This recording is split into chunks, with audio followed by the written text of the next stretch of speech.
अस्सलामुअलैकुम। जंजबील 50 ग्राम, नशादर ठीकरी 20 ग्राम। इन दोनों दवाइयों का बारीक सबूत बनाएं। ये दवाई ख़ास उन अफराद के लिए है जो कहते हैं कि उन्हें बिल्कुल भूख ही नहीं लगती, उनका जिगर अच्छी तरह काम ही नहीं कर रहा। सिर्फ एक खुराक दें, आधा चाय वाला चम्मच। पहली खुराक से इतनी भूख हो जाएगी कि मरीज वाह वाह करता नहीं थकेगा। इसके अलावा ये नुस्खा हर किस्म की बवासीर के लिए अक्सरी दवाई का दर्जा रखता है। किसी किस्म की दर्दें हों उसके लिए भी बेहतरीन ये नुस्खा है। इसके अलावा सुबरा की ज़्यादती को 2-3 खुराकें ही ज़ायल कर देती हैं। पीले यरकान को आप 3 दिन में इस दवाई से ठीक कर सकते हैं।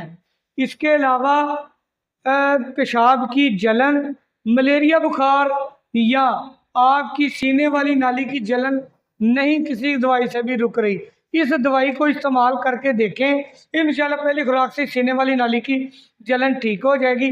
आप इसे 15 दिन तक मुस्तकिल चाय वाले चमचे का तीसरा हिस्सा सुबह शाम इस्तेमाल कर सकते हैं। बनाइए, इस्तेमाल कीजिए और मुझे अपनी दुआ में याद रखें। खुदा हाफिज़।